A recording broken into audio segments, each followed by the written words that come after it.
Boa noite a todas e a todos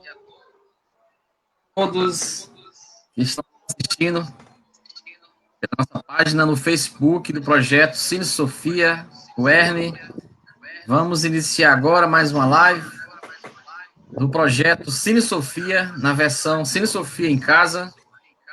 Hoje nós vamos ter, então, aí a participação dos acadêmicos Matheus de Oliveira, do Departamento de Filosofia da UERN, e o acadêmico Gustavo da Silva, também do Departamento de Filosofia da UERN. E vamos hoje debater e dialogar sobre o filme Os Croods, certo? Os Croods. Então, nós vamos, então, na sequência das apresentações, depois nós vamos abrir para as perguntas do público, de quem queira participar pelo chat, pode mandar suas perguntas, seus comentários, suas observações, e vamos postar aqui, vamos aqui jogar para o debate. Ok? Então, vamos iniciar, então, a análise do filme a partir do acadêmico Gustavo da Silva. Aí, Gustavo, pode falar, Gustavo, à vontade.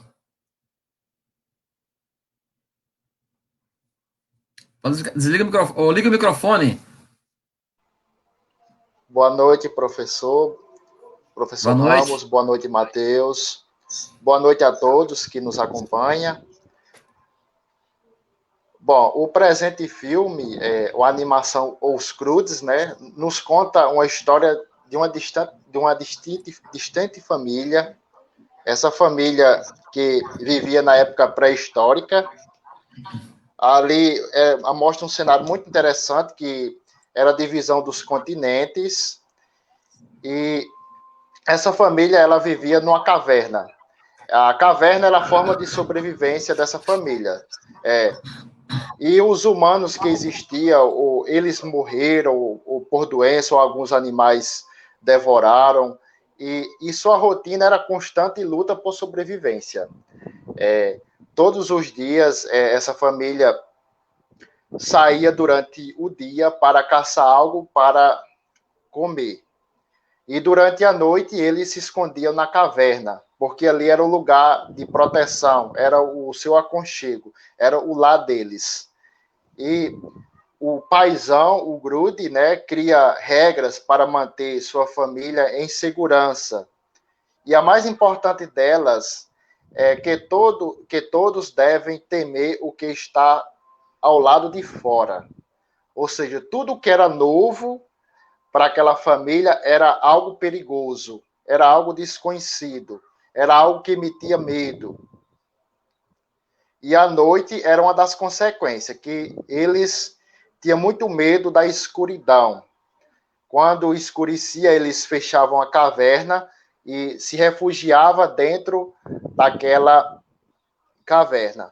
E o interessante é que a filha mais velha, né, que eles têm 3 filhos, o cenário é muito interessante, que mostra essa diversidade entre a família. O interessante é que mostra até as brigas da sogra com o genro. É muito interessante essa parte do filme, muito engraçado também.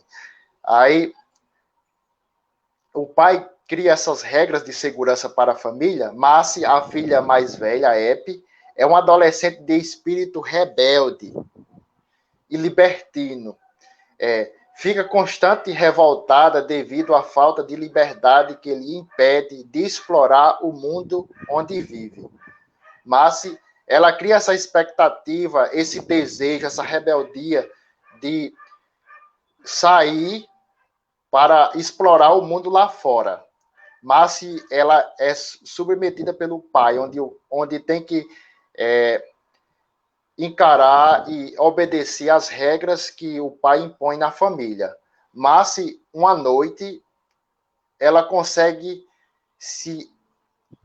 fugir da caverna através de uma luz misteriosa que aparece pelas paredes da caverna, e ela tenta escalar. Ela consegue fugir dali da caverna e segue aquela luz, né? Ela encontra um garoto de nome Gui, um garoto aventureiro e criativo, que ele mostra como fazer o fogo, né? Ela pensa que ali aquela coisa que clareava, não conhecia, não sabia o que luz era aquela, até mesmo que ao tocar ela se queima. E ele ensina que ali é o fogo, não é o sol, não é a luz do sol, e sim o fogo. E interessante que quando ela retorna para a caverna, ali ela quer viver outra vida, não quer mais viver aquela vida de prisioneira, quer conhecer o mundo lá fora. E num certo instante do filme, começa a divisão dos continentes. Aí começa a destruir as coisas em volta, a própria caverna é destruída, o terremoto ali engole tudo. Ali eles tentam fugir e fogem, mesmo o pai não querendo. O que ele queria era proteger a família. A única forma que ele achava que estava protegido era dentro de uma caverna. E eles fogem. Naquele momento ali encontra o garoto, né? O garoto que tem expectativas novas, novas ideias, e o que ele quer seguir sempre é a luz. O segmento dele é a luz. Ele remete que os fins do mundo está acontecendo e que eles vão seguindo aquela luz. O filme ele possui um roteiro simples, mas porém extremamente divertido e descontraído. Em vários momentos ele apresenta ali uma coisa bem dramática, não deixa realmente a peteca cair. Ele mostra a maneira interessante, a separação dos continentes que eu falei no início, a corrida na pré-história. O único objetivo dos Cruden é sobreviver em meio aos perigos do mundo. O garoto, por outro lado, possui uma visão mais moderna, evoluída. Quando se une à família, ensina todos sobre suas ideias e pensamentos, tornando-os capazes de dar voz à sua imaginação e inteligência e não somente aos instintos. Em meu ponto de vista, a maior lição que o filme busca passar é sobre abandonar a sua zona de conforto, onde nós ficamos na zona de conforto, não queremos explorar novas ideias, novos conhecimentos, buscar uma nova vida através da própria filosofia. E o interessante é que lá no mito da caverna, Platão apresenta para nós que a filosofia ela nos liberta dessa caverna, desse mundo que a gente cria cheio, que está na nossa imaginação, mas nós não buscamos uma nova percepção de mundo. Ficamos nesse comodismo de não sair para buscar novos conhecimentos. Nós temos uma grande preguiça intelectual de não buscar mais conhecimento, deixar que a filosofia ela nos alimente, porque o próprio Platão, que ele nos apresenta no mito da caverna, que Mateus vai falar mais aprofundadamente sobre o mito da caverna, ele coloca que nós vivamos como prisioneiros, acorrentados, que ali na caverna não podemos nem mexer a cabeça ao lado. Só temos direcionado uma parede grande que está no fundo da caverna. E por trás dos prisioneiros tem uma fogueira e uma estrada onde passam as pessoas. Que ali a luz, né, lança aquela projeção de imagens naquela parede, que ali aqueles prisioneiros pensam que ali é o mundo, ali é aquela realidade, os sons que emite dos animais, das pedras lá fora, eles pensam que ali é o mundo onde ele vive. Mas se não, um certo momento, né, o prisioneiro sai e ele vai para fora da caverna. Eles no diálogo coloca que a caverna é bem profunda, e ali quando eles saem para fora, aquele prisioneiro consegue sair para fora, ele fica cego por causa da luz solar. A luz emite nos olhos dele que ele não consegue ver, mas ao decorrer do tempo ele vai se adequando o tempo, o sol, e vendo como o mundo lá fora é diferente da caverna, é totalmente da percepção que ele tinha lá dentro das imagens que era projetada na parede. E assim somos nós, né? Como o próprio filme O Mito da Caverna relata, que nós ficamos aprisionados no nosso comodismo. Não queremos sair para ir além, para buscar conhecimento, para viver na sociedade moderna, que cada dia ela está aí nas tecnologias se modernizando. O próprio filme é muito contemporâneo nesse sentido. E o que mais me chama a atenção no filme ali é quando o paizão ele aceita que está errado, que ele aceita que está errado, que o garoto está certo, que nós também devemos, em vários momentos da nossa vida, que nós devemos entender e aceitar que estamos errados, né? Que ali não é a forma de viver certo, mas sim a gente devemos buscar esse conhecimento, essas coisas que está além da nossa visão, que está além da nossa vida.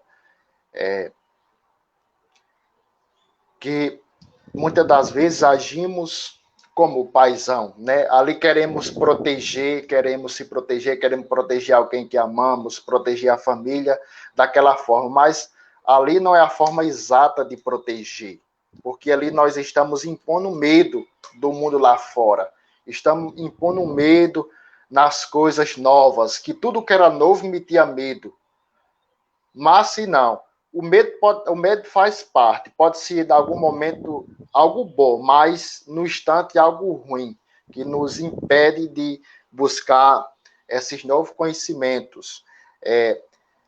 Às vezes, nós, como estudantes de filosofia, não somente os discentes, mas os docentes também, ficamos apenas ali esperando aquela teoria do professor em sala de aula, não buscamos mais conhecimento por fora, que a filosofia está além. Ela está nos clássicos, ela está na nossa realidade. E o filme nos ajuda nesse sentido.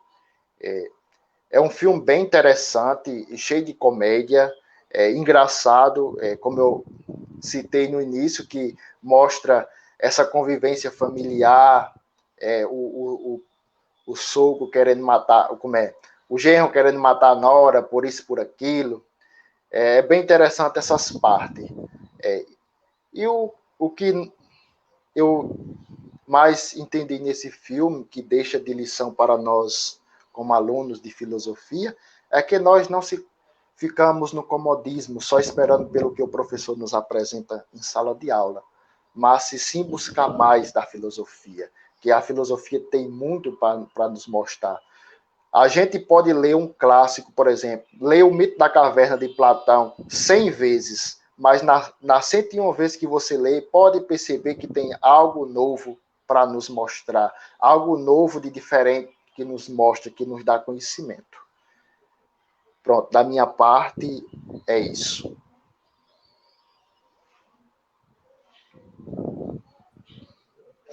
Gustavo, parabéns aí pela exposição, ótimo. Agora, na sequência, nós vamos, então, abrir a palavra aí para o acadêmico de filosofia, Matheus de Oliveira. Pois não, Matheus, pode prosseguir com o microfone. Pode começar.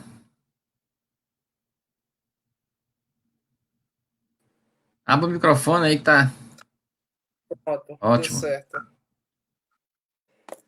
Deu Estão me certo. ouvindo? Beleza? Estamos sim. Pronto. Então, muito boa noite, professor Ramos, né, Gustavo, e também a todos que estão acompanhando, né, a nossa live, né, do Sintofi, e também as outras pessoas que acompanham, né, para poder aí conhecer e, sobretudo, também conhecer o projeto e aquilo que a gente tem a apresentar. Né? E como o Gustavo bem já introduziu, né, estamos falando do filme Scrooge, né, a primeiro modo, né, antes de iniciar realmente uma reflexão mais a rigor acerca do mito da caverna, gostaria só de lembrar, né, o significado do filme Os Croods, né, que significa propriamente a palavra sobreviver ou sobrevivência. Tá? Então, o mito da caverna, né, ou a alegoria da caverna, né, é justamente um diálogo entre Sócrates e Glauco, que está dentro do livro 7 da República de Platão. Né? Lembrando que Platão é aquele que é discípulo de Sócrates. E o que é interessante é a gente perceber o diálogo, né? Esse diálogo, a alegoria da caverna entre eles dois. A primeiro modo, nessa narrativa, na verdade, é justamente um diálogo travado entre eles dois, né? Sendo que Glauco locutor, né? Justamente de Sócrates, nesse sentido. E aí ele começa a narrar, também como o Gustavo já introduziu, né, o mito da caverna, né, no sentido de justamente haver aí uma caverna, né, Sócrates induz o seu interlocutor, né, Glauco, a imaginar uma caverna onde tudo é muito escuro, onde existem alguns prisioneiros, né, e que esses prisioneiros realmente só veem justamente uma resta, né, uma sombra. E além de sombras, que é advindo de uma fogueira, eles escutam ecos. Né? E esses ecos e esses sons, e justamente a própria sombra, são os únicos conhecimentos que eles têm. Né? É importante a gente frisar essa parte. Né? São os únicos conhecimentos que aqueles homens têm. E é isso que um prisioneiro é libertado. Né? O prisioneiro consegue se libertar, né? Consegue perceber que suas algemas estão soltas e ele se debruça, né? Sai da caverna, ver o mundo exterior, primeiro ponto, avista a luz e ver a realidade. Né? E ele vai. Só que, a primeiro modo, ele sente medo. Além de sentir medo, ele como que a sua visão fica ofuscada devido à luz, né? A luz do dia, a luz do sol, algo que ele nunca tinha visto, né? Porque o único conhecimento que eles tinham era justamente das sombras e dos ecos. E nesse sentido, ele sai e começa a vislumbrar, né, a beleza que é o mundo. Só que aí ele tem duas alternativas a se fazer: voltar à caverna e explicar, mostrar e, sobretudo, testemunhar aquilo que estava fora da caverna. A primeira alternativa para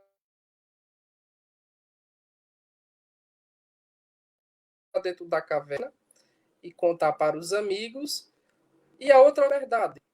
Só que aí existia uma consequência para a primeira alternativa, ou seja, para ele voltar lá. Existia a consequência de repente, os outros prisioneiros não gostarem da ideia, chamá-lo de louco, né? Ou até mesmo julgar, né? Ter aí um julgamento.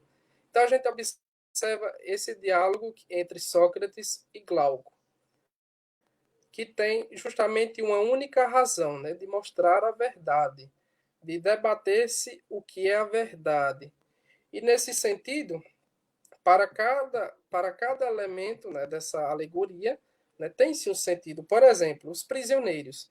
Né, os prisioneiros da caverna são homens comuns, né, ou seja, pode se retratar a nós, né, que vivemos em nossa sociedade, que vivemos em nossa família e assim por diante. A caverna é o nosso corpo, pode se remeter também às nossas crenças, né, aos nossos costumes e assim por diante. E as sombras, né, podem ser justamente, né, as distorções. Né? A gente sabe que tanto as sombras são distorções da verdadeira imagem, como também os ecos. Né? Os ecos são distorções, né, do verdadeiro som.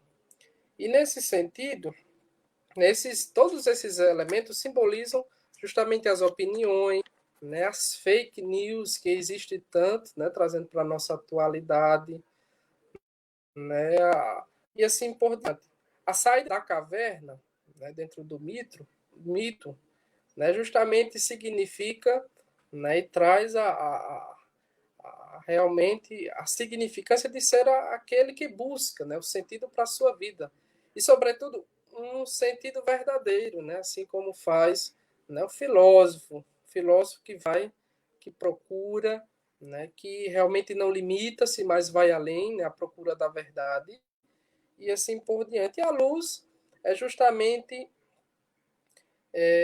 a situação de desconforto, né, que pode causar, né, o conhecimento verdadeiro pode causar em nós, né? E aí abre-se realmente a alternativa ou de lançar-me, né, de lançar no conhecimento, ou, ou de fechar o conhecimento.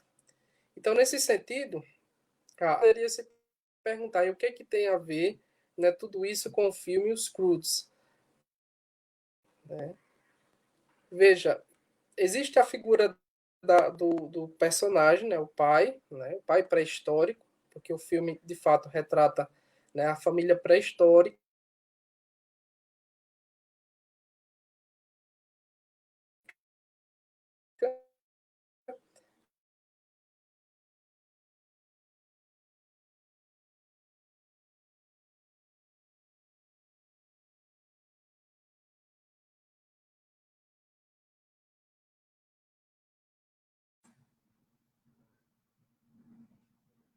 Tá com o microfone desligado, Matheus. O microfone tá desligado.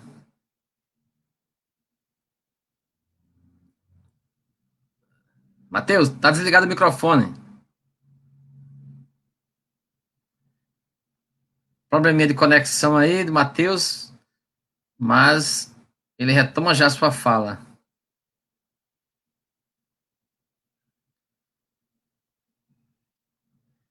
Esse problema de conexão na internet, rapaz, é constante aí nesses lives. Sobretudo aí em Mossoró tem esse problema. Em Mossoró tá vendo essa perda de conexão aí constantemente.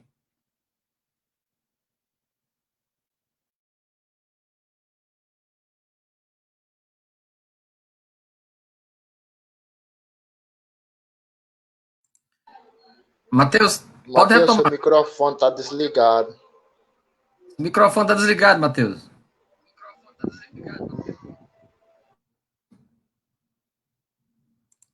Ele não tá ouvindo. Matheus,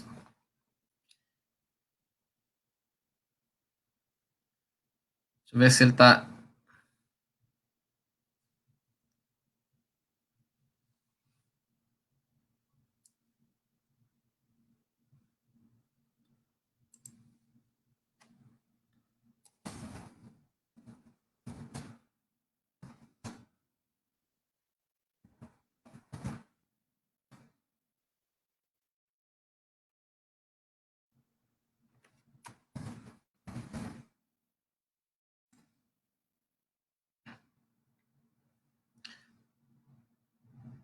Tentar ligar para ele aí, Gustavo.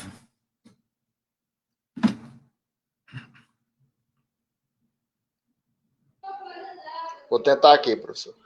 Tá. Tá havendo um probleminha aí, pessoal, com a conexão aí do Matheus, mas vamos tentar restabelecer a conexão com ele e ele retoma a fala dele. Acho que ele tá mudo aí o microfone dele, mas vai dar certo. Só tentar falar com ele aqui.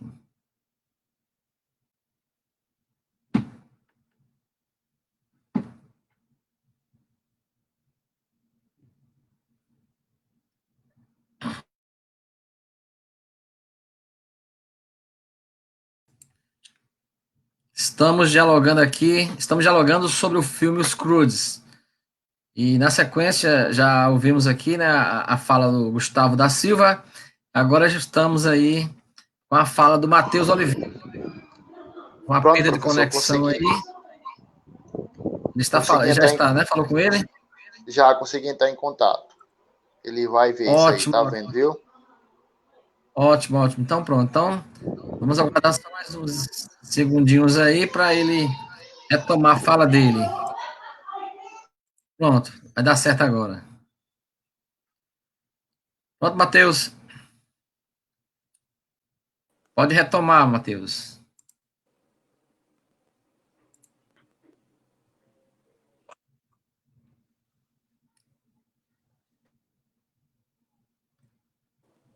Pessoal, aqui Ok. a câmera. Ok, Matheus, pode retomar aí, que houve uma interrupçãozinha aí na sua fala. Acho que uns 3 minutinhos aí de sua fala ficou. Os 3 minutinhos de sua fala aí ficou mudo aí. Você tenta retomar aí sua reflexão, beleza? O tempo.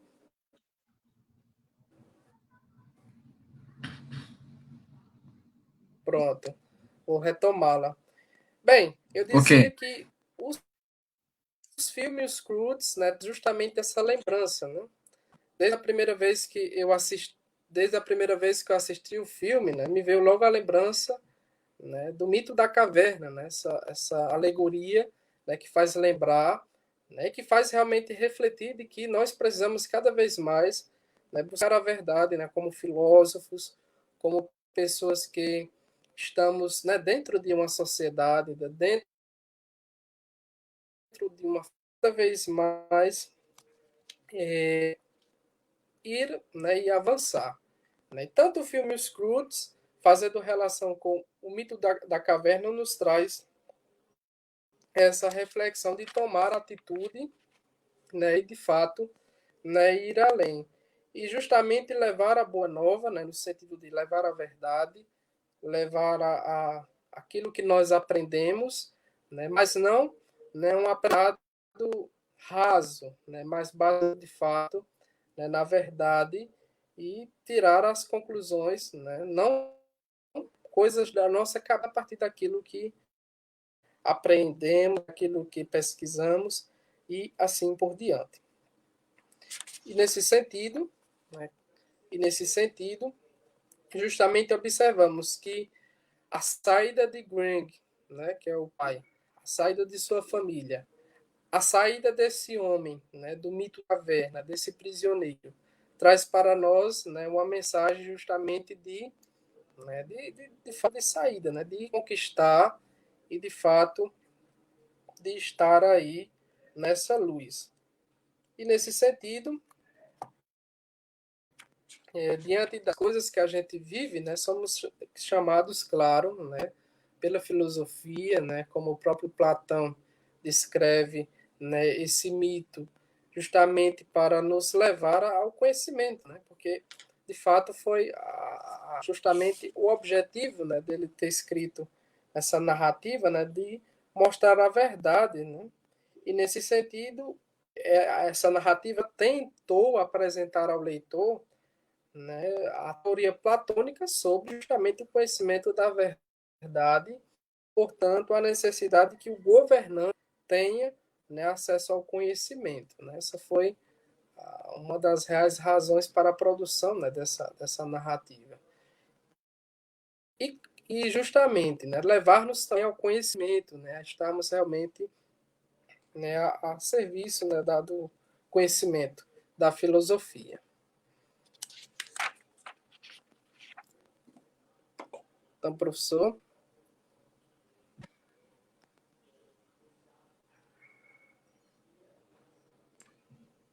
Ok.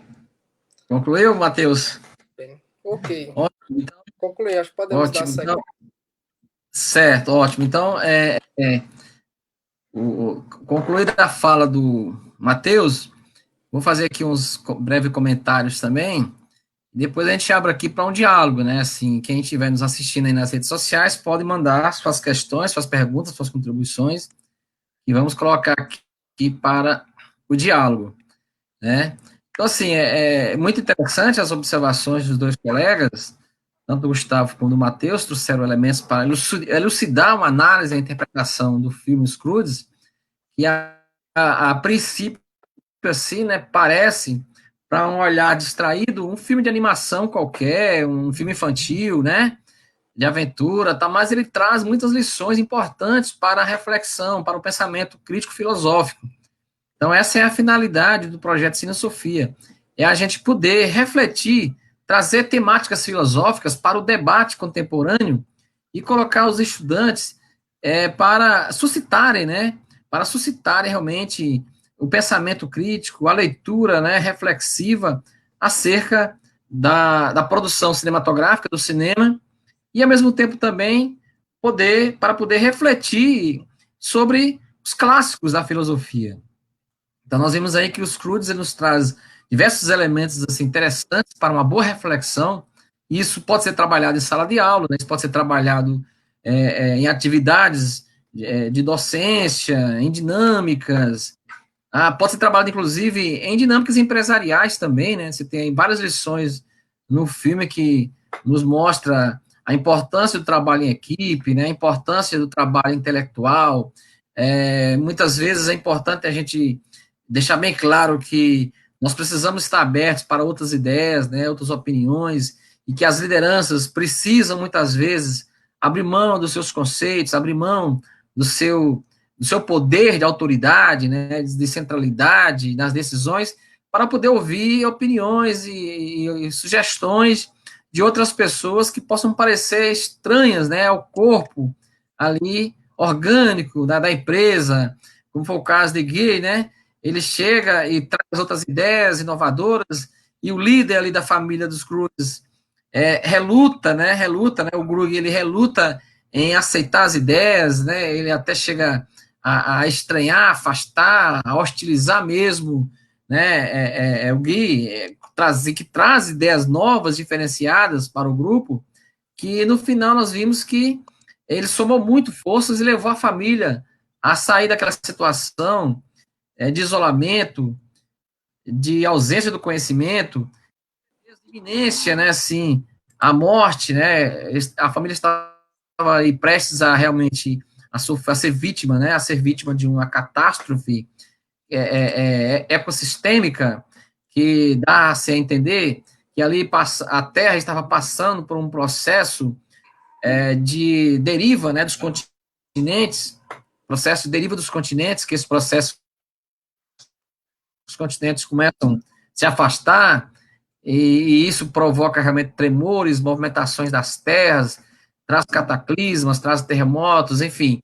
Então, a ideia nova que surgiu ajudou muita família a sobreviver. Então, isso é um ensinamento importante também para o trabalho em equipe. Os líderes precisam ouvir as opiniões, precisam estar abertos para quebrar conceitos, ouvir outras sugestões, abrir o diálogo, democratizar as decisões.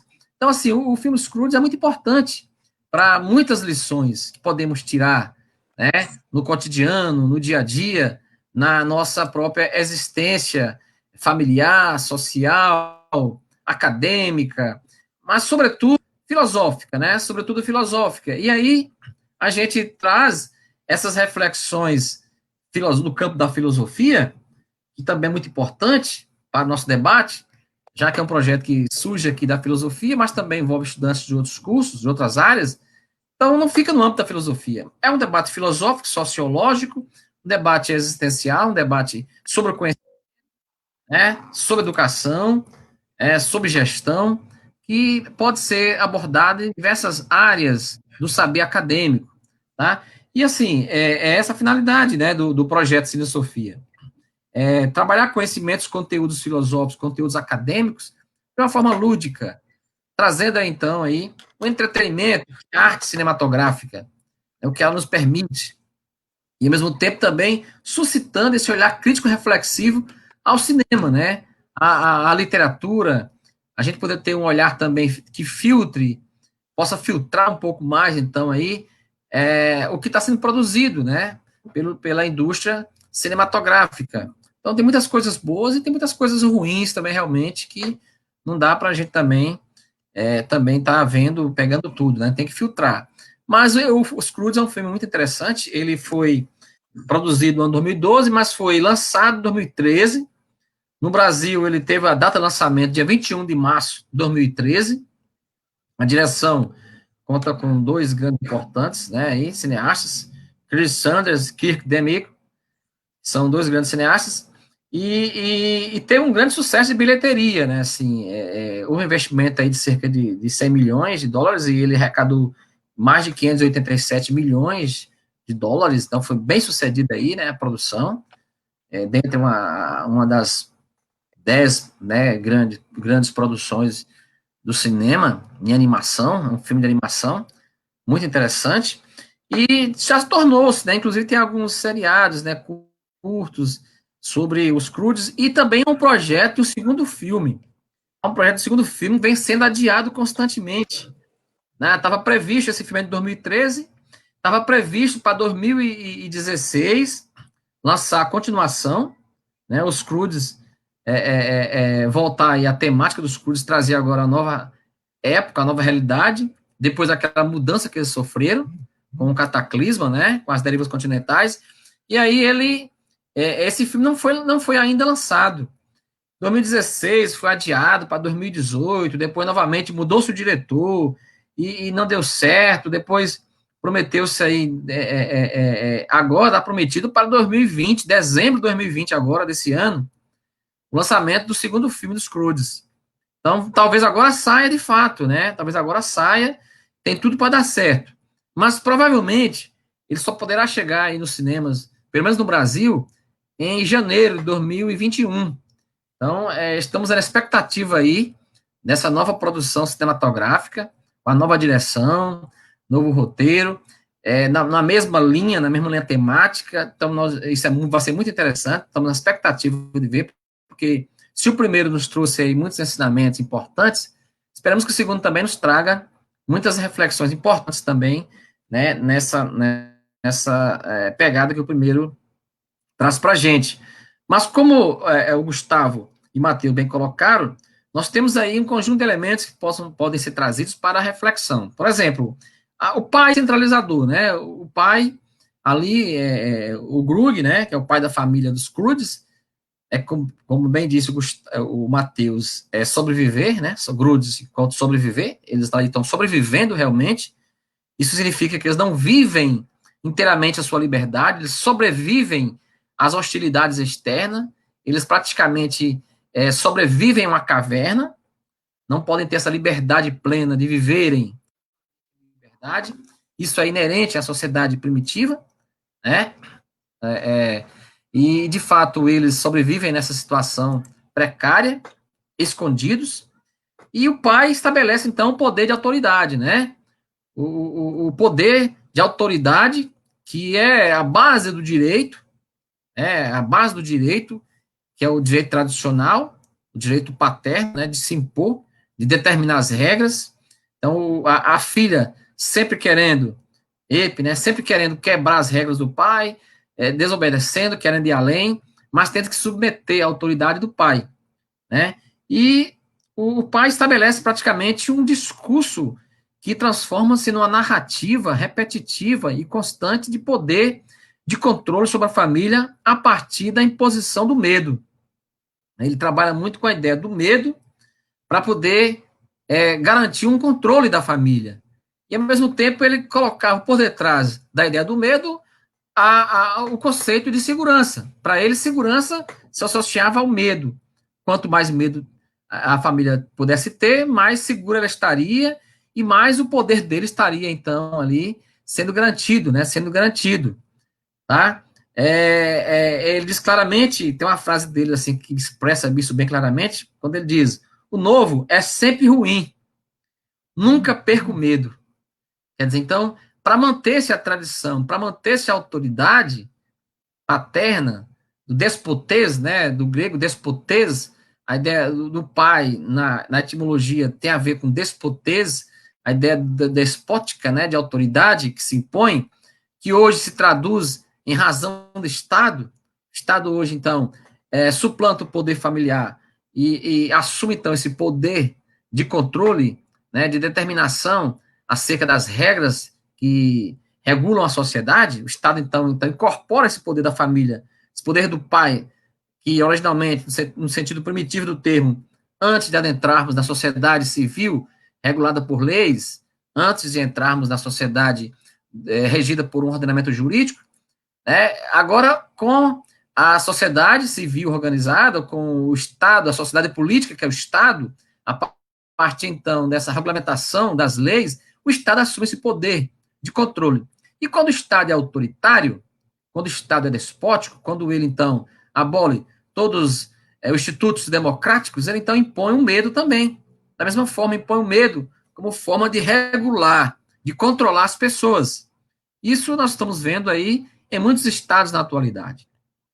Eles começam a censurar, começam a perseguir, começam a retirar direitos e começam a impor limites, perseguições, censura e perseguições, e muitas vezes implementam uma política de morte para poder cessear as liberdades, para cessear as inovações. E aí, esse discurso novo é sempre ruim, nunca perca o medo, é de fato uma expressão do pai para controlar a família, mas que, ao nosso ver, é uma alegoria do discurso despótico do Estado autoritário, né, que se estabelece para o controle da sociedade. É um Estado que impõe limites, que cesseia a liberdade, que é, portanto, um Estado opressor, um Estado conservador e reacionário, né, um Estado reacionário.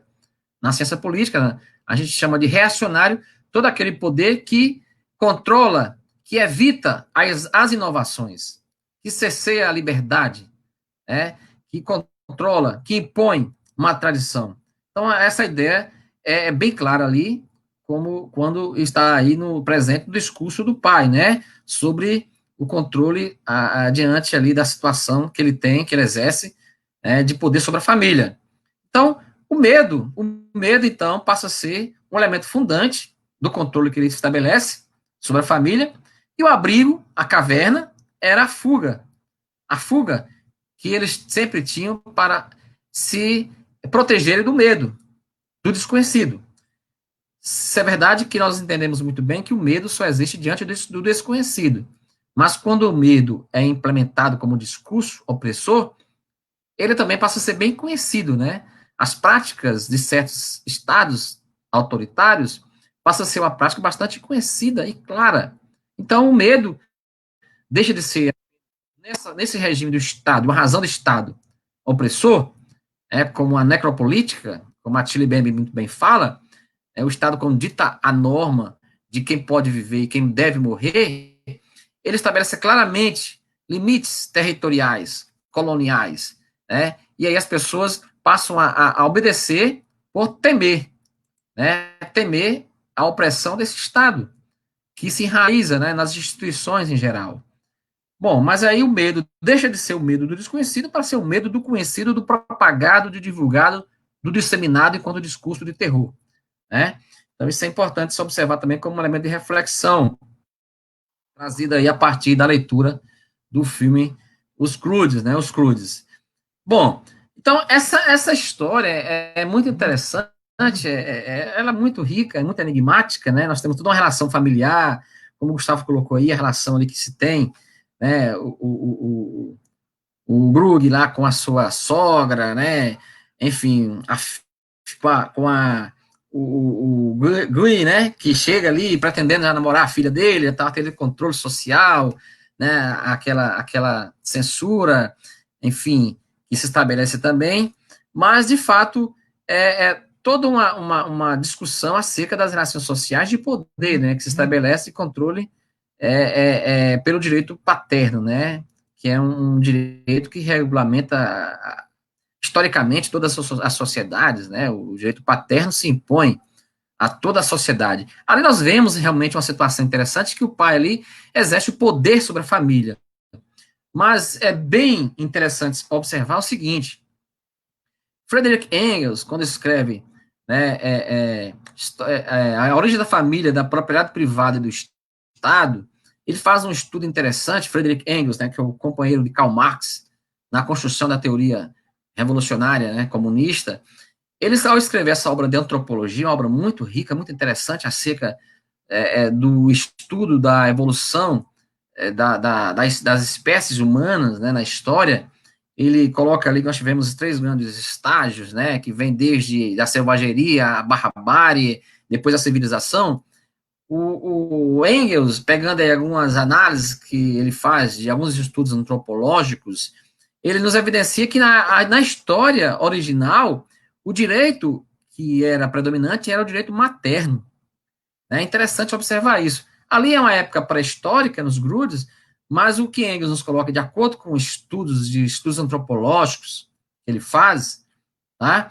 Ele chega a nos relatar que, numa época remota da história, inicialmente, o direito era materno. A mãe é que existia o poder sobre a família, né? Porque as sociedades primitivas eram sociedades sindiásmicas, né? Sindiásmicas, sociedades poliândricas, sociedades nas quais não existia a monogamia, não existia, então, aí aquela ideia da propriedade sobre o outro, não existia aquela ideia de família centrada, né, assim, numa relação monogâmica, e existia o chamado heterismo sexual, né, como pode-se dizer também, usar esse conceito, além de sociedade poliândrica, né, sociedade baseada no heterismo sexual, tinha algumas pequenas, né, poliandria, polissemia, tinha algumas diferenças básicas aí entre essas sociedades, mas, no geral, eram sociedades baseadas nesse heterismo sexual, nessa nossa poligamia, uma forma de poligamia, que não existia, então, aí um controle, né, dessa relação matrimonial, enfim, essa relação familiar, sobre o outro, sobre o corpo, não havia uma relação monogâmica. E aí, de certa forma, o que acontecia? Não sabíamos quem era o pai, né? Não, dessa forma, não sabíamos quem era o pai. Ali é dos nascentes. Mas sabíamos quem era a mãe.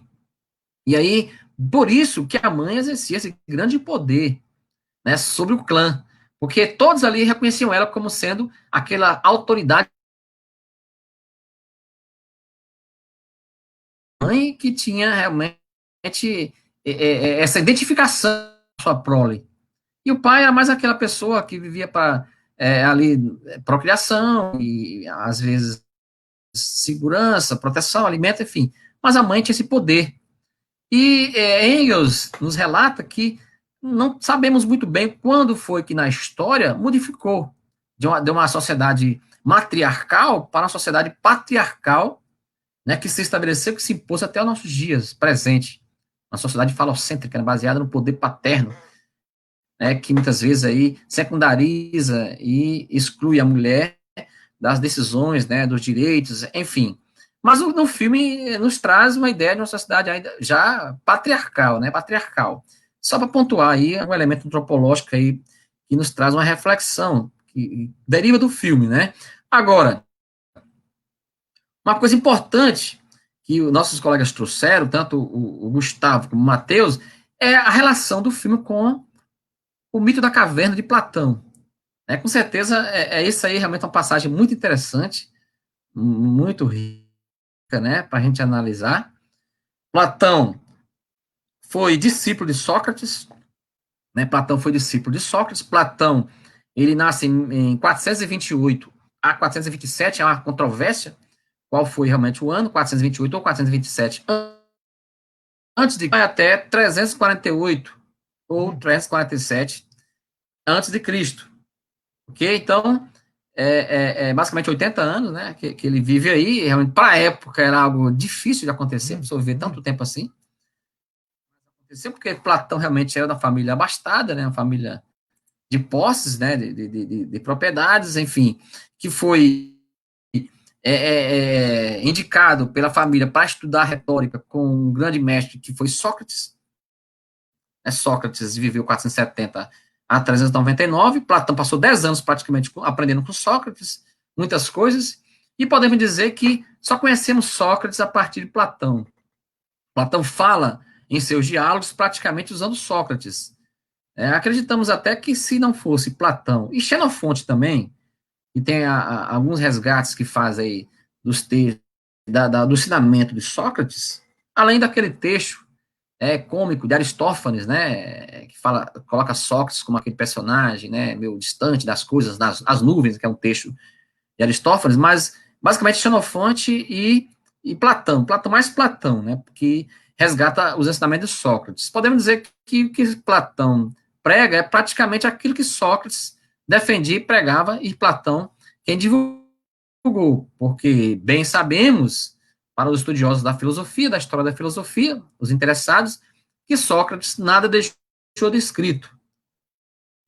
Nada deixou escrito, embora saibamos que Sócrates foi um grande intelectual, realmente, ele fez escola, ele deixou vários discípulos, vários ensinamentos, Platão prova isso muito bem, um homem de luta, né, um homem que participou da Guerra do Peloponeso, um homem que, de ação política, né, assim, ativo na história, ele de fato existiu, relatos históricos comprovam isso, né, que Platão, o Sócrates de fato existiu, mas ele morre, né, ao morrer, por ser condenado pelos políticos da época, pelas suas revoltas, tanto no campo do conhecimento, quanto no campo da religião, quanto no campo também da política, Sócrates foi muito odiado por essas três classes de sábios da época, né, tanto os políticos como os religiosos, os artesãos, enfim, eles perseguiam Sócrates por suas ideias e eles inventaram, criaram acusações como corrupção da juventude, duvidar dos deuses, para poder, de fato, eliminar Sócrates, né? Eliminar o novo. A ideia foi eliminar o novo, o diferente, para a época, que era Sócrates. Platão, então, relata tudo isso.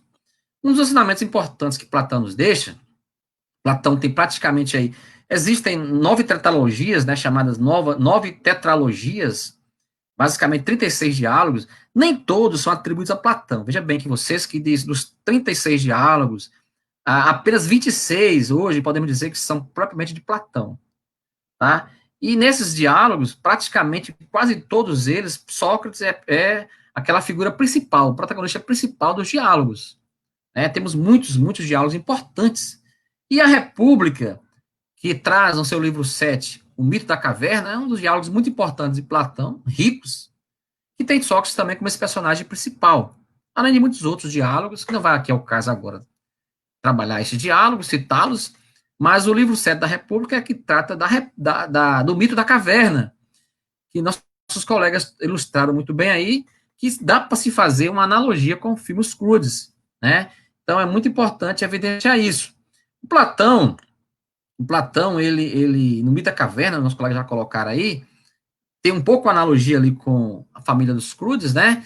Que eles vivem numa caverna, essa caverna é uma acomodação, realmente, como os colegas colocaram muito bem, é uma alegoria que nos mostra conformismo, conformação, resignação, recolhimento no sentido de um aprisionamento e, ao mesmo tempo, também de uma fuga, né? De uma fuga da própria busca da verdade, da própria busca do conhecimento. Então, se acomodavam na caverna. Platão, então, no livro 7 da República, fala que uma certa suposição alegórica, que numa caverna estejam ali acorrentados personagens, figuras, que não poderiam ver nem sequer entre eles, nem poderiam ver nada a não ser as imagens que passam à sua frente, que são, na verdade, sombras, né, por trás dessa pedra, que eles estão acorrentados, tem lá fora uma mureta, a partir da qual, por trás dele, passam imagens de pessoas, animais, carregando vasos, enfim, e essas imagens são projetadas no fundo da caverna pela luz que está por detrás deles. Essa luz, esse fogo, são alegorias, são metáforas. Esse fogo traz uma luz que bate, então, incide naquelas figuras e elas projetam as imagens nas paredes da caverna, no fundo da caverna. E esses personagens ficam acorrentados só contemplando aquelas sombras passando lá no fundo da caverna. E vivem assim, daquele jeito, acorrentados. Vivem ali acomodados. E se acostumam com aquilo. Se acostumam com aquilo. De maneira tal que eles não ousam sair dali. Não ousam buscar o novo. Não ousam buscar o diferente. Mas sabemos que a inquietação humana realmente é grande. Não há freios para a busca do conhecimento. Né? A política muitas vezes tenta associar a busca do conhecimento, a censura. Estados opressores tentam fazer isso, mas não há freios para a busca do conhecimento. E aí ele supõe que algum deles consegue romper as correntes. Vejam vocês que correntes são metáforas também, como os colegas bem colocaram. Conformismo, acomodação, preguiça intelectual, né? Apatia e muito mais, né? Desânimo, enfim. E aí eles conseguem fugir, um deles consegue fugir da caverna, arrebenta as correntes, sobe a encosta encarpada, né? É difícil de subir, como todo conhecimento, é muito difícil de conseguir. Nós vimos lá no filme essa situação, a dificuldade que tem o Grug de poder adquirir conhecimento, adquirir um novo conhecimento das coisas, uma nova experiência, ele reluta, ele resiste, ele briga, ele se debate, que não é fácil assim. A ideia do conhecimento é um processo difícil, complexo, que metaforicamente, no filme, ele tem que bater na cabeça para despertar o conhecimento, né? Gui coloca justamente essa ideia de que ao bater na cabeça sai a ideia nova, sai uma ideia diferente, e aí o pai tem um certo momento que ele bate na cabeça com força para ter uma ideia, termina tendo uma boa ideia no final, né, para salvar a família, enfim, mas o conhecimento não é um processo fácil, não é um processo simples, exige concentração, exige estudo, determinação, renúncia, desprendimento, dedicação constante. Conhecimento não se dá gratuitamente.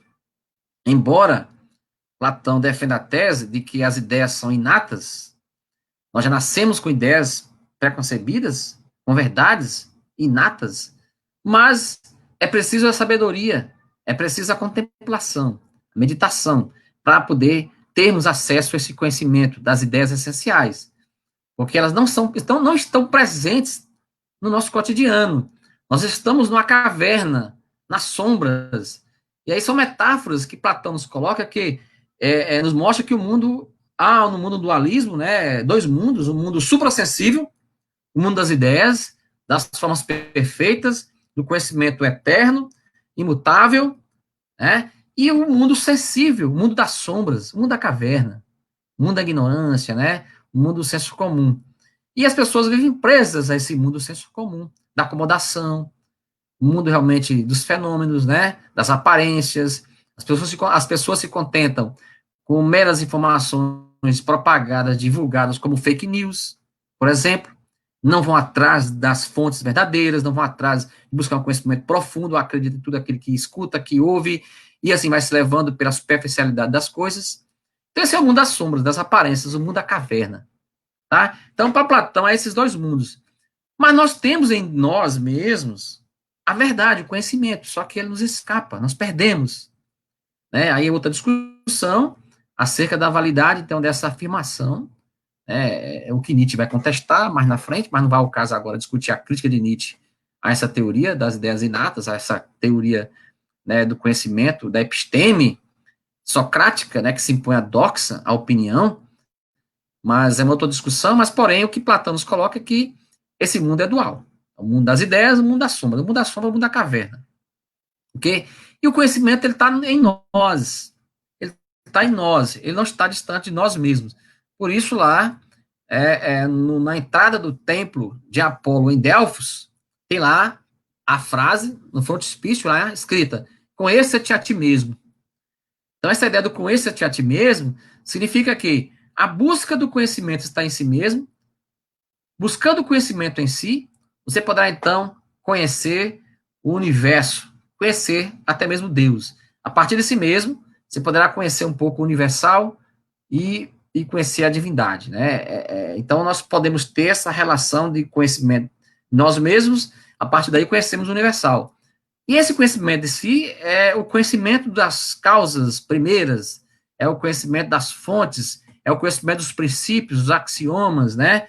É o conhecimento aí dos elementos, das noeses, né? Dos princípios fundamentais da razão, né? Do logos que existe na natureza humana e que está dentro de nós. Mas nós perdemos, pois estamos aí presos à sensibilidade, ao mundo sensível, ao mundo das aparências, ao mundo sem reflexão e sem conhecimento, né? Sem conhecimento.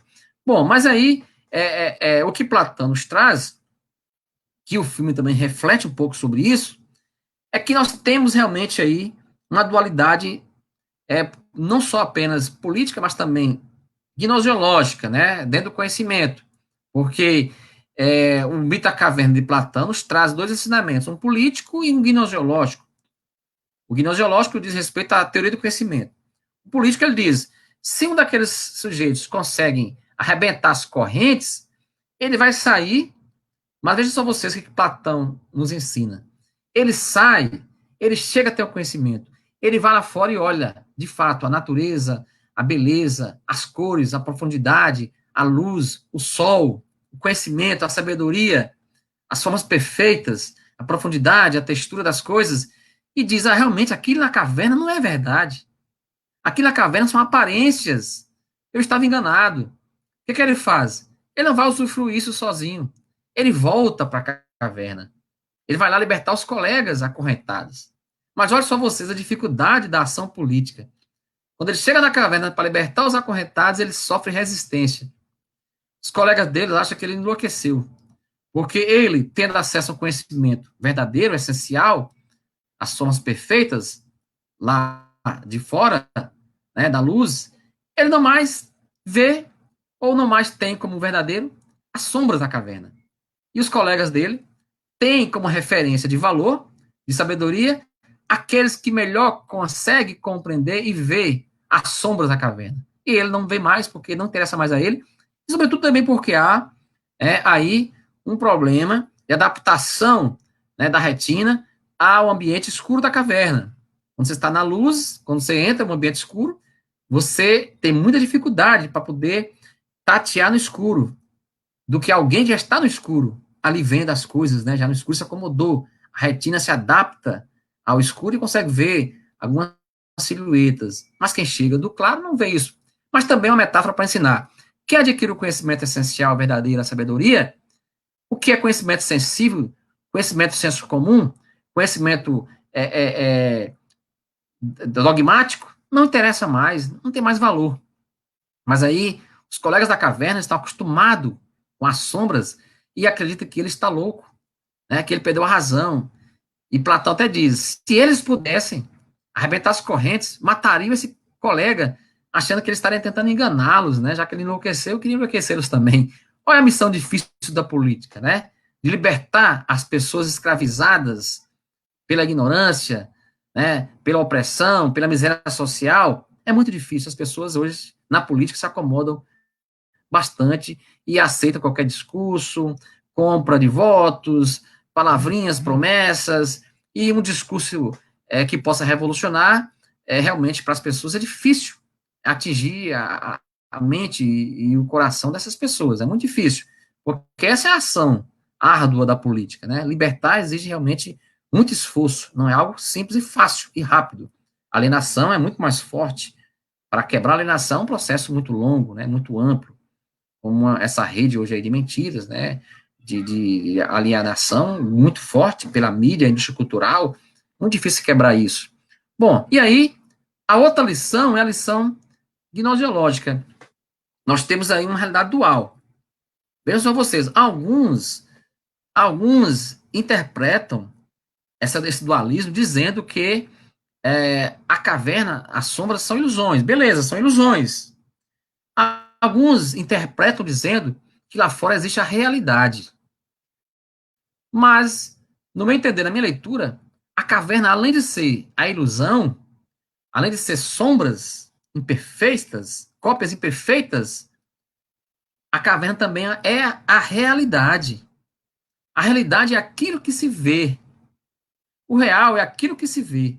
Mas o real nem sempre é o verdadeiro. O verdadeiro é essencial.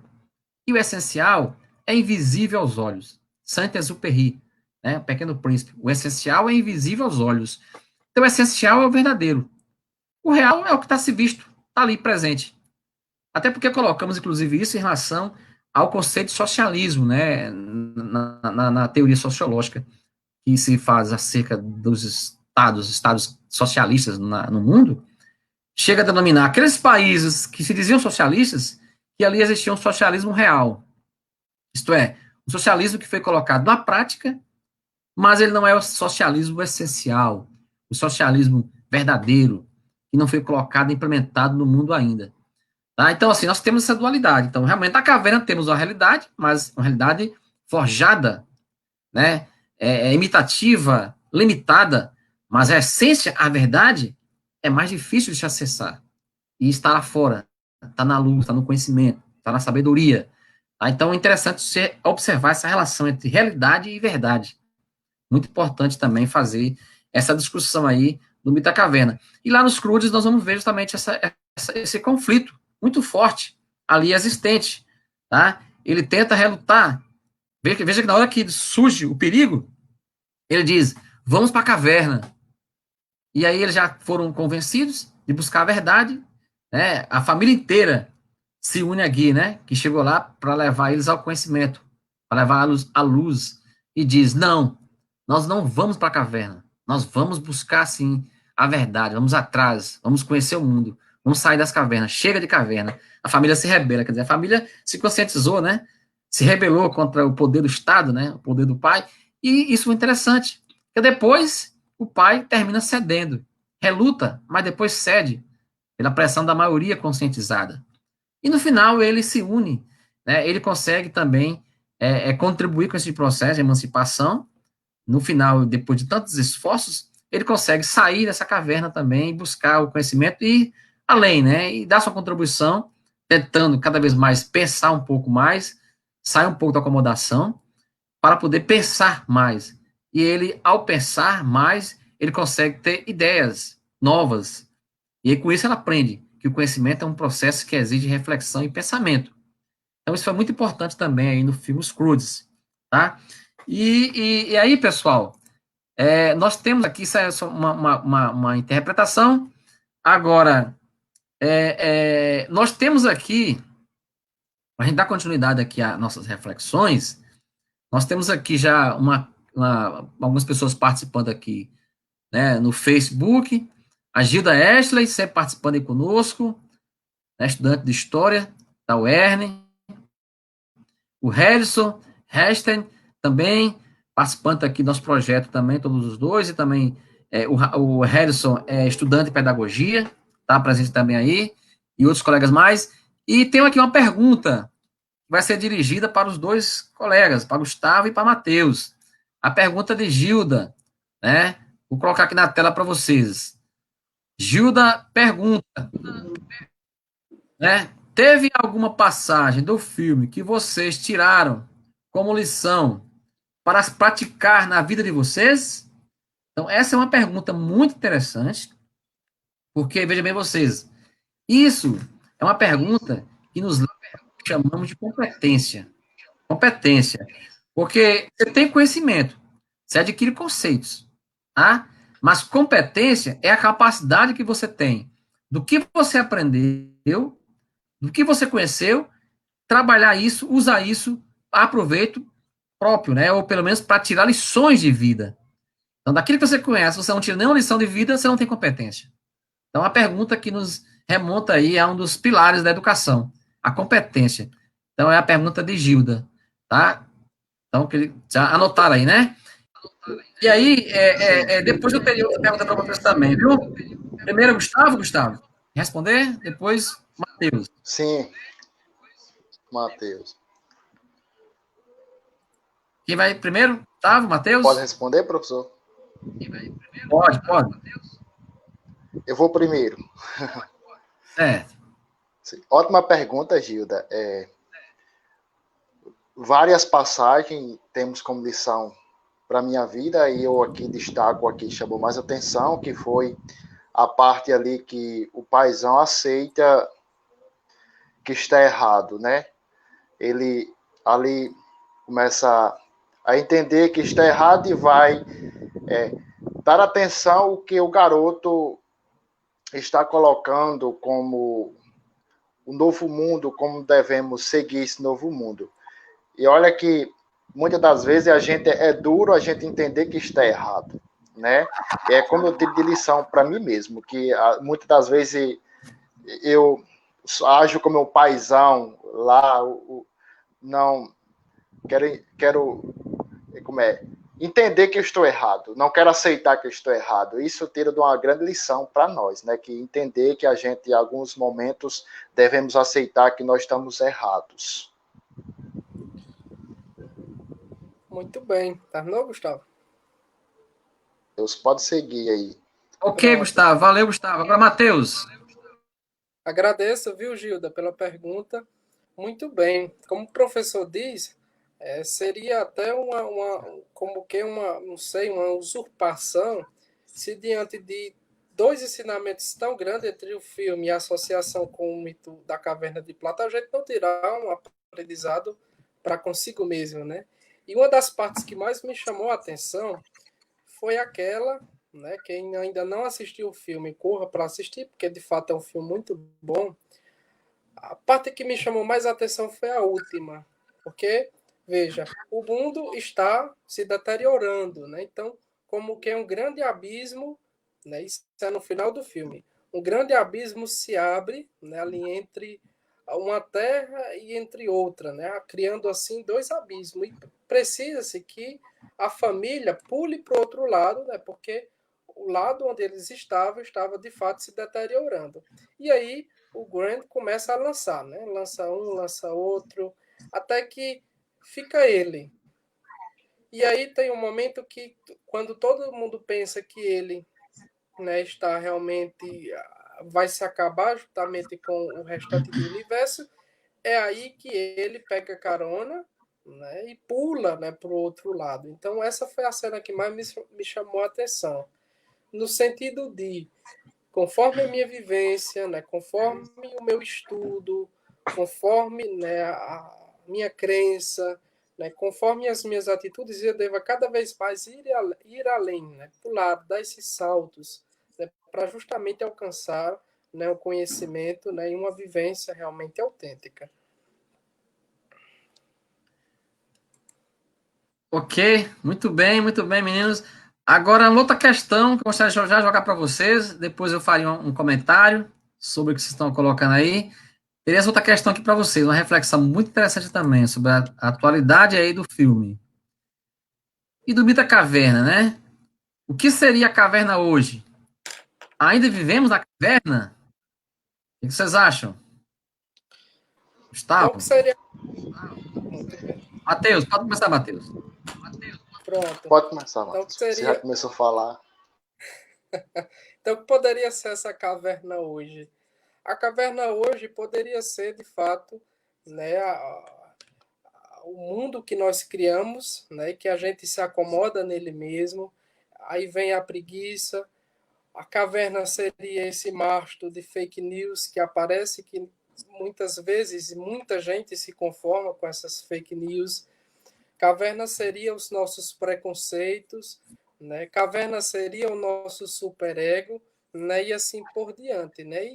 E essa caverna, como que dentro dessa reflexão, ainda existe, está muito presente, né, na nossa vida hoje. Gustavo? Muito bem. Belíssima pergunta, como o Matheus bem falou. É claro que ainda existem essas cavernas em nós, né? Muitas das vezes a gente fica preso no nosso próprio egoísmo, não queremos buscar conhecimentos além daquele que a gente já tem, ficamos satisfeitos, né, com conhecimento, não queremos buscar mais. Essa é a caverna que nos oprime, que nos prende desse conhecimento. Aí vem a preguiça intelectual, aí vem a preguiça de estudar, aí vem a preguiça de busca desse conhecimento, além do que a gente já sabe, do que a gente já adquiriu, do que a gente já construiu. Ótimo, ótimo, ótimo. Beleza, Gustavo. Mas aí eu já apimentaria mais ainda aqui a reflexão, uma outra questão para vocês. Não, essa não, é mais outra questão para vocês, né? Deixa eu ver aqui. A pergunta é: quem são os prisioneiros atuais? No caso da caverna, né?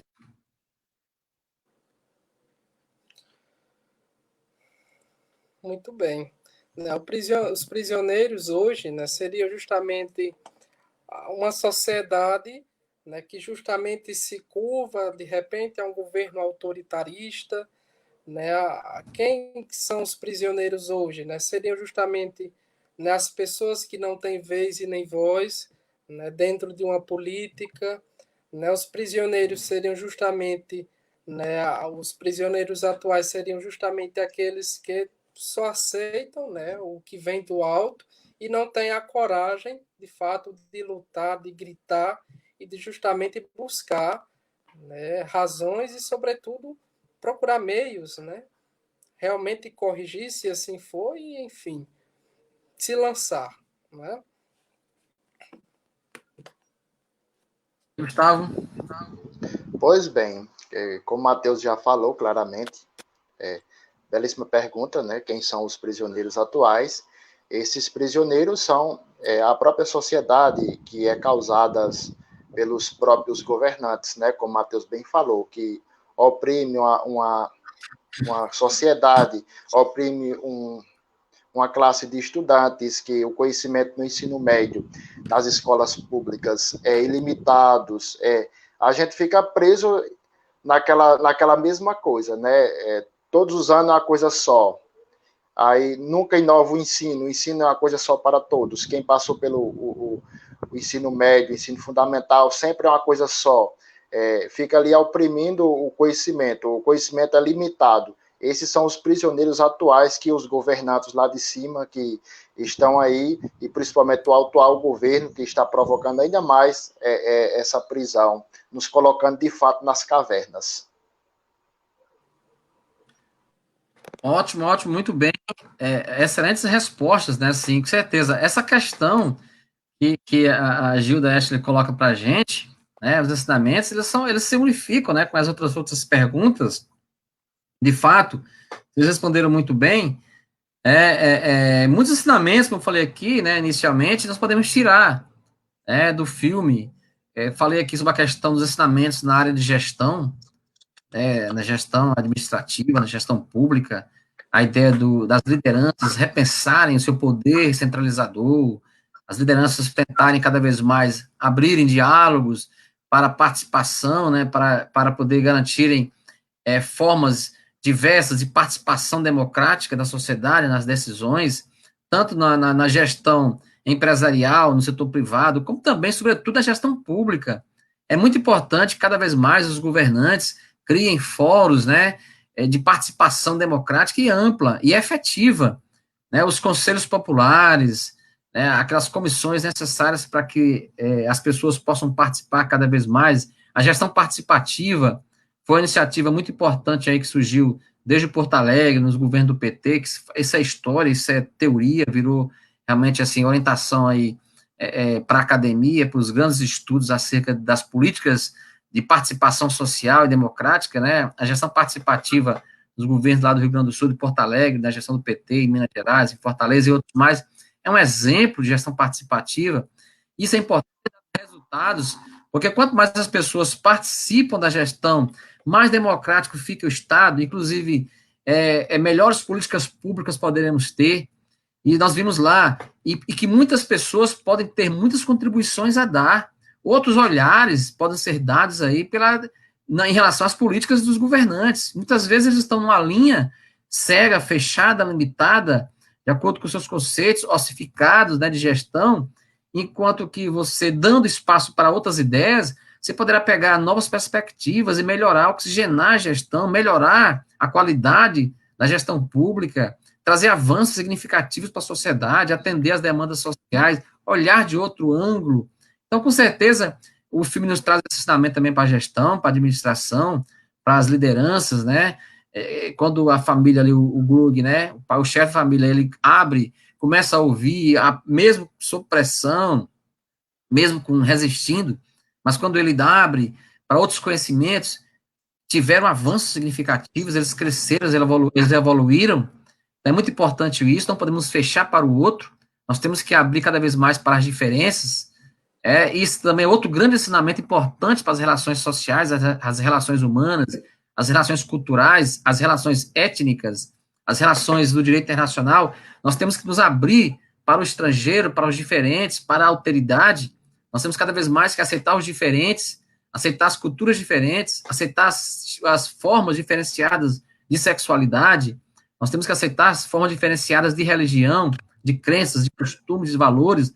Temos que conviver com essas diferenças. Isso é muito importante para a vida harmônica em sociedade. Isso enaltece a nossa liberdade individual, quando a gente garante também espaço para o outro. Nós precisamos buscar sempre essas inclusões dos diferentes, porque os diferentes têm sempre algo a nos ensinar. Então, o filme nos traz uma grande lição nesse sentido das relações sociais, humanas, culturais, étnicas, sexuais, políticas em geral. Nós temos que aceitar, nos abrir para o outro, é muito importante, e, sobretudo, também em relação ao conhecimento. Nós temos que ousar buscar o conhecimento. Não podemos ter medo. O medo nos afasta da ousadia do pensar. Ousar pensar. Ousar pensar significa quebrar a redoma do costume, quebrar as fronteiras que demarcam nossos limites conceituais. Nós precisamos desterritorializar conceitos, quebrar paradigmas, pensar diferente, porque assim nós temos um caminho para crescermos cada vez mais, incorporando novos conceitos, novas lições, tá? E são muitos ensinamentos importantes para todos nós, que podemos trazer ali do filme. Em relação às cavernas do presente, vocês colocaram muito bem, as pessoas hoje estão aprisionadas, não muitas vezes por vontade, mas também por imposição, por limitação. Etienne Laboissy, ele escreve um livro interessantíssimo, Discurso da Servidão Voluntária, onde ele diz que toda servidão é voluntária, as pessoas muitas vezes se submetem à servidão de maneira voluntária, não lutam, não resistem. Etienne Laboissy chega até a falar que acha inominável essa forma de servidão humana. Como é que muitos se sujeitam, se acovardam até, se submetem a um grupinho pequeno de tiranos, de déspotas, de pessoas que controlam, que manipulam, que têm um poder. Como é que muitos se submetem servilmente? Ele diz até que nem mesmo os animais lutam, os animais brigam, os animais fazem de tudo para não se sujeitarem facilmente. Mas como é que o ser humano, em grande maioria, uma grande massa de pessoas, se submetem, se sujeitam tão servilmente? Isso que chega a dizer que a servidão é quase que voluntária. Mas também temos a imposição, o controle, o cerceamento do conhecimento. As pessoas são excluídas da educação, da escola, da cidadania, para evitar que elas pensem, que elas leiam. Olha o caso da filosofia, né? A filosofia foi banida dos currículos do ensino médio, do ensino fundamental, por muitos anos, por causa de um regime totalitário, um regime militar que se impôs ao país, ao Brasil, e com a reforma do MEC-ZEI de 68, com a reforma universitária, a reforma da educação em geral, a filosofia, como a sociologia, também a psicologia, foi banida, dos currículos de ensino médio, e isso levou as pessoas aí a ficarem presas a conhecimentos técnicos, porque só assim elas não pensavam criticamente, não podiam questionar os poderes autocráticos existentes. Então, regimes totalitários apostam na ignorância, nas cavernas. Regimes totalitários impõem às pessoas essa servidão, esse aprisionamento às cavernas. Mas precisamos lutar, resistir. A filosofia voltou, aí aos currículos de ensino médio, ensino fundamental também tem filosofia, também algumas escolas já trabalham com ensino de filosofia para crianças, mas ainda sofremos ameaças. O conhecimento crítico e reflexivo ainda sofre ameaças, até hoje. Nós vimos há pouco tempo aí a declaração, desses governantes atuais no Brasil, dizendo que filosofia, sociologia não dá futuro a ninguém, nós temos que investir em outras áreas técnicas, que dá resultados práticos, mas a intenção aí é justamente banir o conhecimento, banir a reflexão crítico-filosófica, porque só assim é mais fácil dominar as pessoas, quando elas não pensam. E aí os prisioneiros também são formados por um controle de Estado, por um cerceamento do pensamento crítico-reflexivo. Então precisamos sim ousar, lutar, ler cada vez mais, e agora esse governo autocrático, novamente, mascarado em governo democrático, eleito democraticamente, uma máscara, na verdade, é uma espécie praticamente de estado de exceção, mascarado por um Estado democrático, por um governo institucionalizado, mas está cada vez mais claro e evidente que é um governo autocrático. Viu, há pouco tempo que eles disseram, o ministro lá da Economia, reacionariamente falou que iria sobretaxar os livros e aumentar em 12% praticamente o valor sobre os livros, para poder justamente dizer, segundo ele, os livros é somente para elite, né? Livros é somente para elite, portanto, ele disse que ia sobretaxar aí os livros, a produção bibliográfica no Brasil, mas a intenção aí é evitar que as pessoas possam comprar livros e possam ler, né? Mesmo tendo aí disponíveis aí livros em PDF, na internet, e-books, mas a intenção aí é de que gradativamente, cada vez mais, eles censurem. Em vez da fogueira, como aconteceu nos regimes nazistas na Alemanha, queimar vários livros, vários filósofos, em alguns regimes autocráticos, aqui é dificultar o acesso, aumentando o valor, dificultando, né, o acesso das pessoas à leitura. Realmente é outra intenção de criar cada vez mais cavernas, né, sombras, e criar cada vez mais prisioneiros. Mas precisamos sim lutar contra isso. Para concluir, só para dizer, tem uma tirazinha que eu vi num livro de filosofia, não me esqueça agora qual foi esse livro. Eu trabalhava com ele, né, já trabalhei com ele um bom tempo aí, não sei se vocês lembram qual é esse livro, História da Filosofia, que ele traz para a gente lá umas tirinhas usando o personagem Piteco. Não sei se vocês lembram aí do personagem Piteco, vocês são mais novos do que eu, mas Piteco é um personagem também da caverna, era um personagem da caverna, né, que ele via as cavernas também, ele questionador e tudo mais, então ele nessas tirinhas, passa ele dentro das cavernas, ele passa e olha as pessoas amarradas, acorrentadas na caverna, tal qual lá o mito da caverna de Platão. Piteco passa assim com aquele cajado nas costas dele, olha para ali, as pessoas lá na caverna acorrentada, olhando para as sombras, ele olha, acha estranho aquilo. Como é que essas pessoas conseguem ficar aí amarradas, sentadas o tempo todo, vendo só aquelas sombras? Aí ele sai andando, aí outra tirinha já passa ele evoluindo, passa ele já ficando mais ereto, passa ele ficando com roupas sociais, gravata, né, tira a barba, corta o cabelo, aí ele passa assim, frente a uma casa, pela janela e olha. Aí as pessoas estão lá, olhando a televisão. Aí ele diz, o que vocês estão olhando aí? Aí os caras no sofá dizem, sai para lá, nós estamos...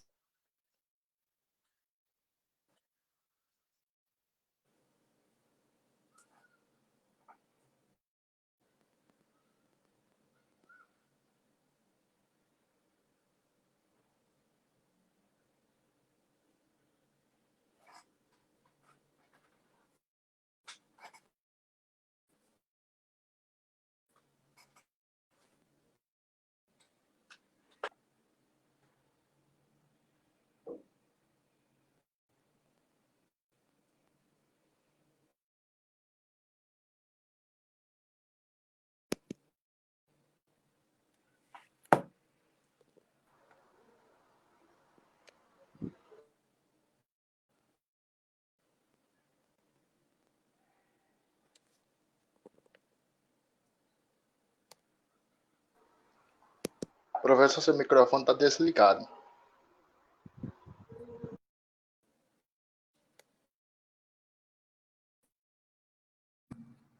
Tá desligado o microfone? Desde quando? Já faz tempo já? Não percebi. Faz uns 2 minutinhos, professor. 2 minutinhos, né?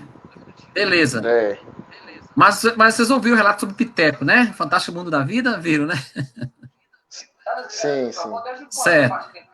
Bom, veja bem, de fato foi um probleminha aqui técnico. Mas aí, pessoal, como nós estamos já com horário avançado, nós gostaríamos então de fazer o encerramento, pedindo a vocês que façam agora as suas considerações finais, cada um dos dois, o Gustavo e o Matheus, tá?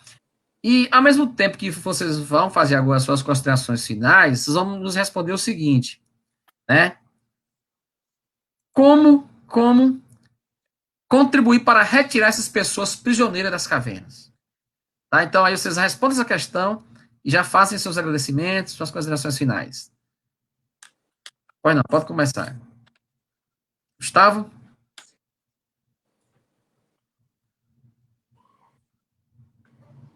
Vai, Matheus, pode ser o primeiro.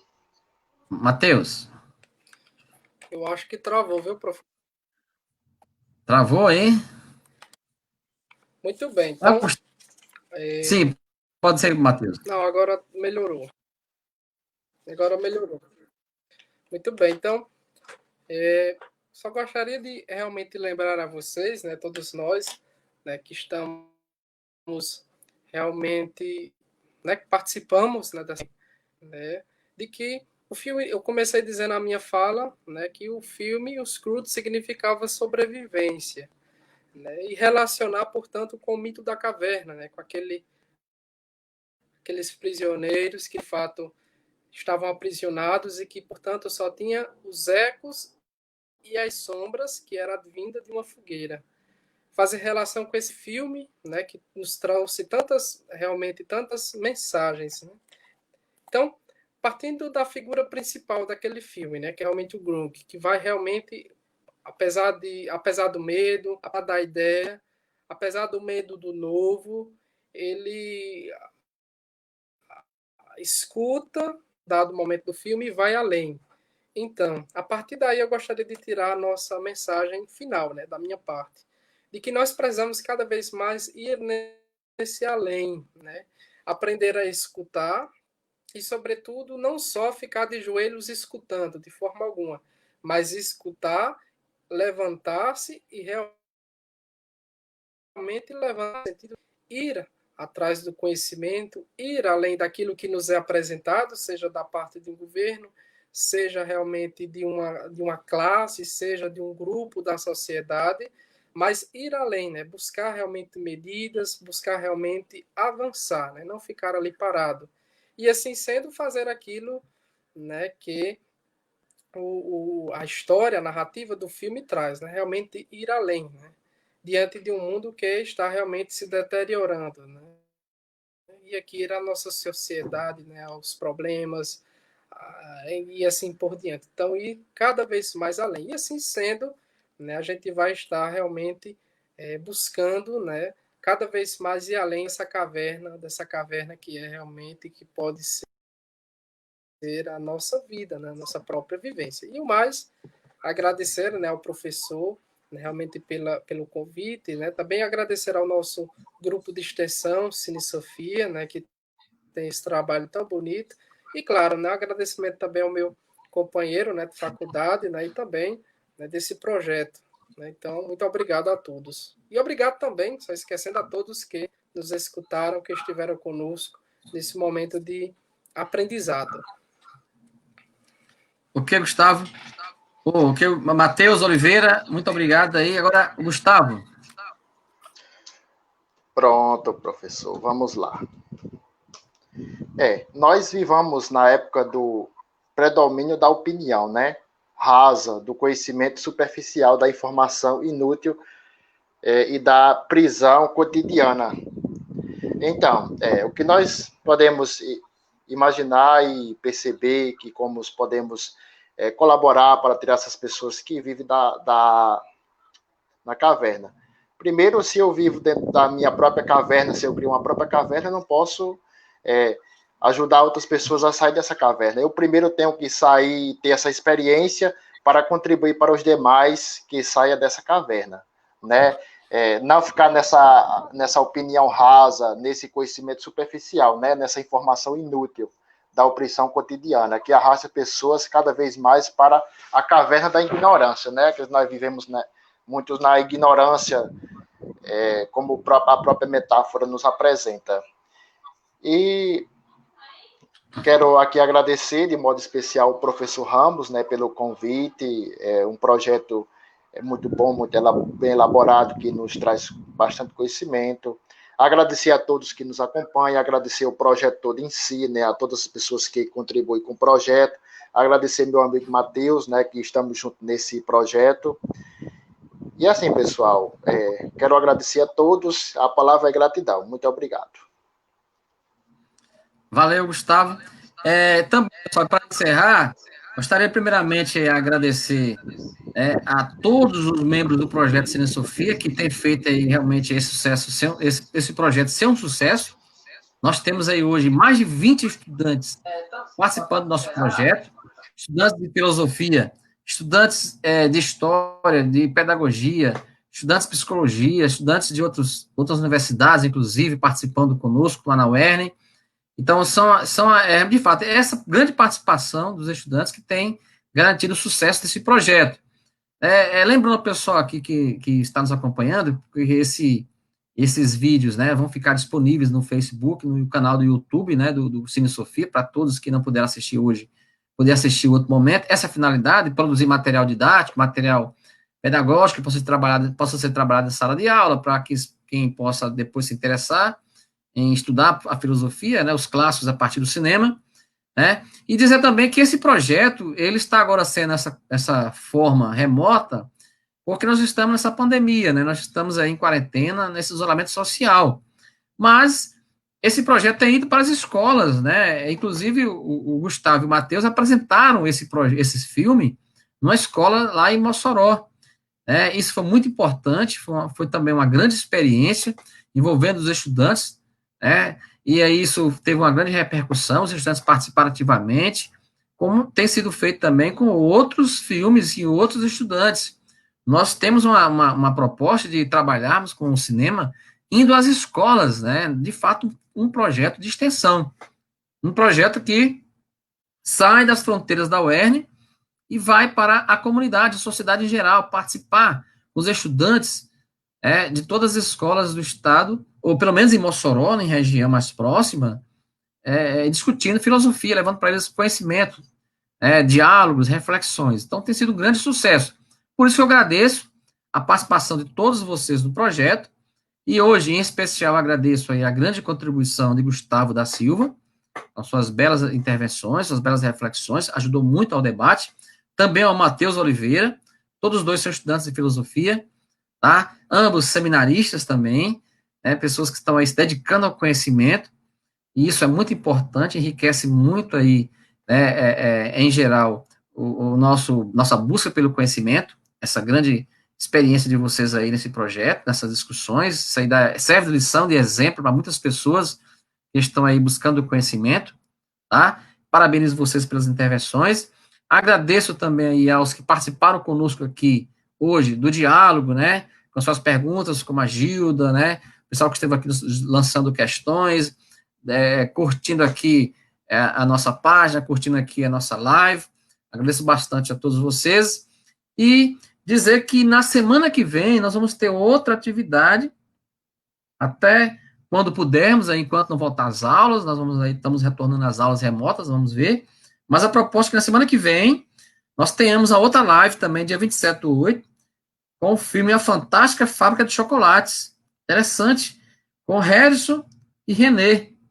Harrison é estudante de pedagogia e René, estudante de filosofia. Então, outro filme aí também para a gente poder refletir na próxima quinta-feira. Então, ok, pessoal, eu agradeço a todos vocês, desejo a vocês muita saúde e paz, tá? E até mais, se cuidem. Um grande abraço para todos vocês, viu? Valeu, pessoal.